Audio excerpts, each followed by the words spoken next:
Hello friends, welcome to my channel.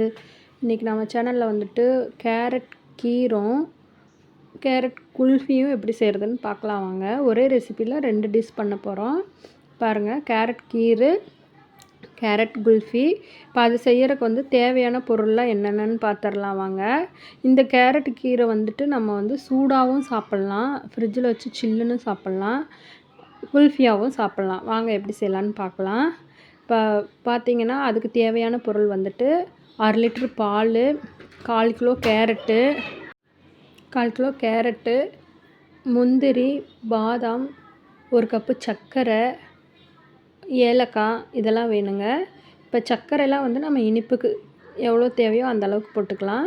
இப்போ பாருங்கள், நான் கேரட்டை வந்து நல்லா வாஷ் பண்ணிவிட்டு நம்ம வந்து இது போல் நறுக்கி வச்சுக்கலாங்க. கூட வந்து முந்திரி, பாதாம் வந்துட்டு ஏலக்காய் இதெல்லாம் எடுத்துக்கலாம். இப்போ இது எல்லாத்தையும் நம்ம மிக்ஸி ஜாரில் சேர்த்துட்டு அரைச்சிக்கலாம். மிக்ஸி ஜார் வந்து தண்ணி இல்லாமல் பார்த்துக்குங்க, நல்லா துடைச்சிருங்க, தண்ணி ஈரமே இல்லாமல்.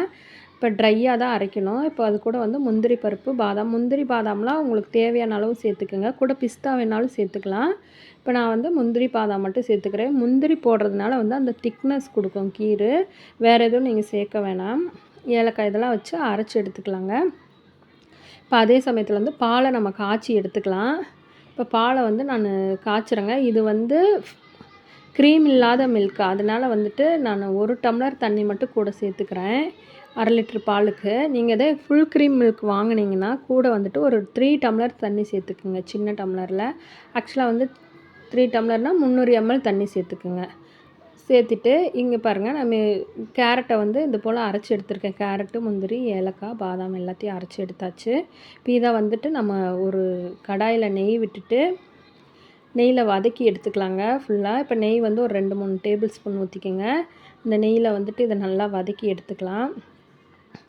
நல்லா வதக்கிடுங்க. ஒரு 5 to 10 மினிட்ஸ் வந்து 10 மினிட்ஸ் தேவை கிடையாது, ஒரு 5 மினிட்ஸ் வந்து நல்லா வதக்கிடுங்க. லைட்டாக கலர் சேஞ்ச் ஆகும், அந்த பச்சை வாசம், கேரட்டோட பச்சை வாசனைலாம் போதும். அவ்வளோ வதக்குனா போதும். இப்போ அதுக்கப்புறம் காய்ச்சின பால் எடுத்து இதில் கொஞ்சம் மிக்ஸ் பண்ணிவிட்டு இதை எல்லாத்தையும் ஒட்டுக்கா எல்லா பால்லையும் சேர்த்துக்கலாம். இப்போ நான் எடுத்து இந்த பாலில் சேர்த்துக்கிட்டேன், எல்லாம் மீதி இருந்த பாலில். இங்கே பாருங்கள், சர்க்கரையும் சேர்த்துட்டேன் நான். இனிப்பு பார்த்துட்டு வேணால் செக் பண்ணிவிட்டு பத்தலைன்னா உங்களுக்கு எவ்வளோ இனிப்பு பிடிக்குமோ அதுக்கு தகுந்த மாதிரி சேர்த்துக்குங்க சர்க்கரை. பாருங்கள், ஒரு 5 மினிட்ஸ் நல்லா கொதிக்க விட்டுட்டேங்க. நல்லா 5 மினிட்ஸ் கொதித்ததுக்கப்புறம் வந்துட்டு கேரட் கீர் ரெடி ஆயிடுச்சு.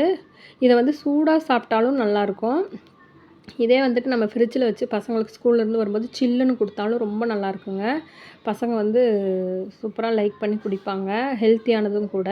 இப்போ இதுலேயே வந்துட்டு மீதி இருக்கிற பாதியை வந்துட்டு நான் பாதியை வந்து ஃப்ரிட்ஜில் வச்சுட்டு சில் ஆகட்டும்னு கொஞ்சத்தை சூடாகவே சாப்பிட்டுட்டோம் எல்லோரும். இப்போ வந்துட்டு என்னென்னா கொஞ்சத்தை வந்து ஒரு குல்ஃபி செய்கிறதுக்காக வந்துட்டு கொஞ்சம் ஒரு 3 டம்ளர் எடுத்து வச்சுருக்கேன். இப்போ அதை வந்து நல்லா 2 டேபிள் ஸ்பூன் வந்து ரைஸ் ஃப்ளார், அரிசி மாவை வந்து நல்லா கரைச்சிட்டு இதில் மிக்ஸ் பண்ணிவிட்டு, அது ஆக்சுவலாக கார்ன்ஃப்ளவர் மாவும் போடலாம், நீங்கள் மைதா மாவு இருந்தாலும் சேர்த்துக்கலாம். நான் வந்து அரிசி மாவு சேர்த்துருக்கேன். 2 ஸ்பூன் அரிசி மாவு நல்லா கலந்துட்டு கரைச்சி ஊற்றி அதை நல்லா வேக விட்டு ஒரு 5 மினிட்ஸ் வேக விட்டு திக்னஸ் இந்த மாதிரி திக்னஸ் ஆனோடனே நம்ம வந்து ஆற வச்சுட்டு ஒரு டம்ளரில் சேர்த்துக்கலாம். நல்லா அங்கே பாருங்கள், டம்ளரில் சேர்த்து ஒரு பாலித்தீன் கவர் போட்டு இந்த மாதிரி நம்ம இந்த சாக்கோப்போர் வாங்குறச்சு ஐஸ் ஸ்டிக் இருக்குது பார்த்தீங்களா, அதெல்லாம் வந்து ஃபிக்ஸ் பண்ணிவிட்டு நம்ம ஒரு ஃப்ரீசரில் வந்து ஒரு 6 to 8 ஹவர்ஸ் வச்சுட்டு குல்ஃபி சூப்பராக ரெடி ஆயிடுச்சுங்க. இங்கே பாருங்கள், சூப்பராக இருந்துச்சு குல்ஃபி.